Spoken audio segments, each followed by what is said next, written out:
Assalamualaikum warahmatullahi wabarakatuh. Jumpa lagi dengan saya, Yasser Arafat Usman, Media Iswara Ahli Media Kementerian Keuangan.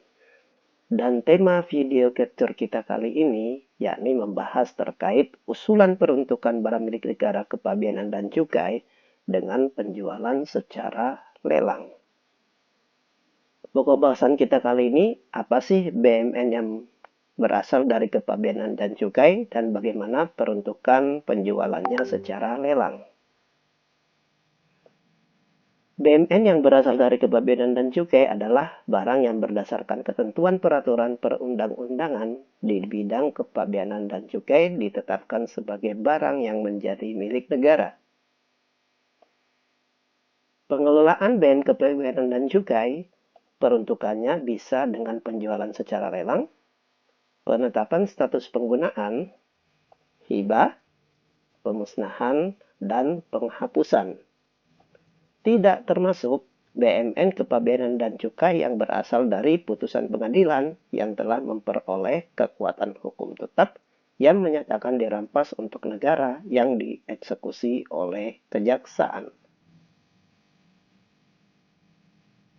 Direktorat Jenderal Bea Cukai berdasarkan penetapan barang milik negara kepabeanan dan cukai mengajukan usulan peruntukan penjualan secara lelang.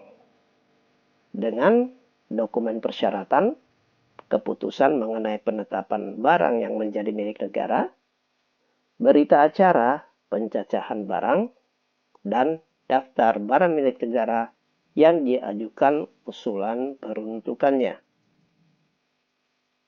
DJKN berdasarkan usulan peruntukan akan melakukan penelitian secara administratif dan jika diperlukan sekurang-kurangnya dapat melakukan pemeriksaan fisik. Usulan penjualan secara lelang dapat disetujui didasarkan pada pertimbangan secara ekonomis lebih menguntungkan bagi negara dan tidak melanggar ketentuan peraturan perundang-undangan. Dalam hal berdasarkan hasil penelitian administratif dan atau pemeriksaan fisik dan usulan telah memenuhi pertimbangan, maka Direktorat Jenderal Kekayaan Negara akan menerbitkan surat persetujuan peruntukan penjualan secara lelang. Direktorat Jenderal Bea Cukai mengusulkan permohonan penilaian kepada Direktorat Jenderal Kekayaan Negara untuk mendapatkan nilai wajar dari BMN yang diusulkan.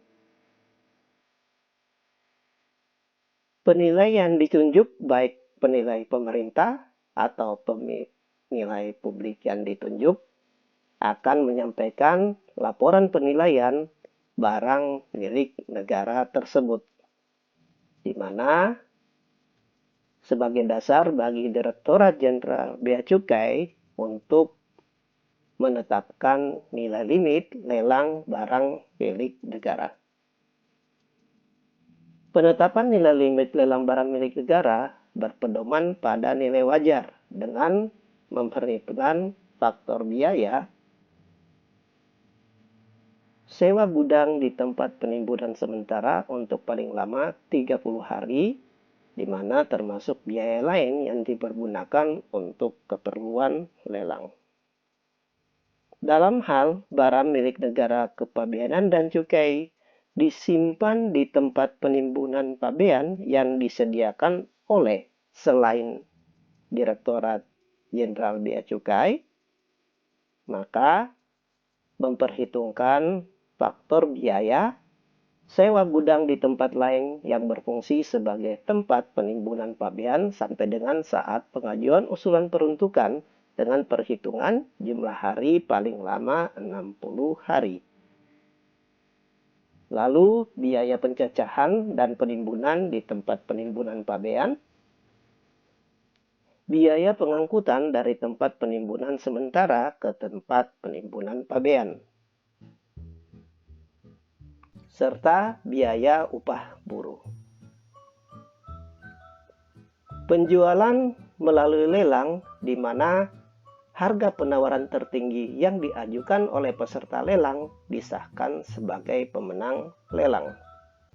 Demikian video capture kali ini. Jumpa lagi di video berikutnya. Salam dari saya. Assalamualaikum.